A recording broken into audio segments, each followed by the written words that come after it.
Il-pubbliku issa jista' jiffirma l-petizzjoni sabiex il-Parlament jemenda l-abbozz tal-liġi li qed jimbotta l-Gvern biex jillegalizza l-kannabis, petizzjoni li diġà kienet iffirmata minn 56 korp kostitwit, organizzazzjoni u individwi li qed jesiġu tibdil f'dak li qed jipproponi Robert Abela. Fost dawn hemm ukoll il-President Emeritu Mary Louise Coleyro Preca. Sal-ħadd li ġej f'nofsinhar il-pubbliku għandu l-opportunità li jiffirma din il-petizzjoni online mill-website tal-Parlament. Dan f'appell qawwi biex ikunu appoġġjati 6 emendi għal din il-liġi kontroversjali.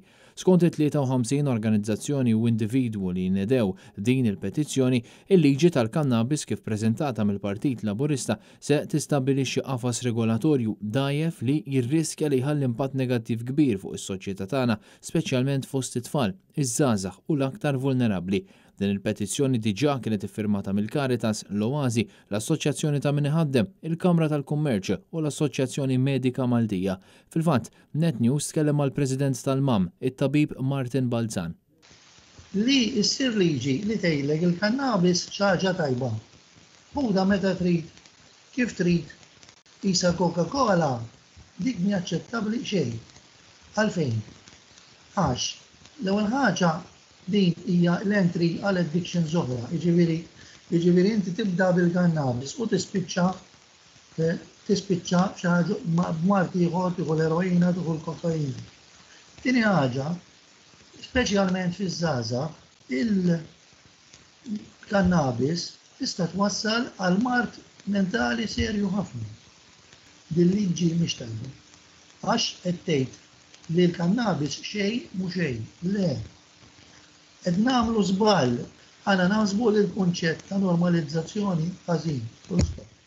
Il-petizzjoni kontra l-liġi tal-kannabis kienet iffirmata wkoll mill-Union tal-Qwiebel u l-Infermiera, il-Kamra tal-Ispiżjara, il-Gozo Business Chamber, l-Assoċjazzjoni Maltija tas Social Workers, l-Assoċjazzjoni tal-Psikjatrija, is-Segretarjat tal-Edukazzjoni Kattolika, l-Assoċjazzjoni tal-Iskejjel tal-Knisja, l-Awtorità tat-Turiżmu Foundation, il-Fondazzjoni Richmond, l-Assoċjazzjoni tal-Iskejjel Indipendenti, l-MUBE, il-Malta Girl Guides u l-Assoċjazzjoni Maltija tal-Foster Care. Fisem dawn tal-aħħar tkellem magħna John Role.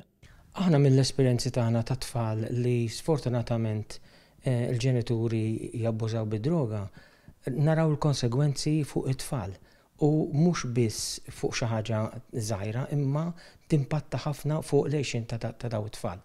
Allura ħassejna bħala assoċjazzjoni illi nieħdu sem ħalli nuru id-disapprovazzjoni tagħna għal din il-liġi. Il-konsegwenzi li l-foster carers jaraw fuq it-tfal meta jkunu jgħixu magħhom huma viżibbli, ġifieri importanti ħafna li deċiżjoni bħal di ma tissirx baġla kif qed issir. L-abbuż ta' droga, orajt mhux biss il-kannabis, huwa xi ħaġa ovvja. Allura iktar u iktar rridu nkunu kawti bħala stat x'ħan nagħmlu meta nintroduċu u nillegalizzaw xi ħaġa li nafu li hija ta' ħsara.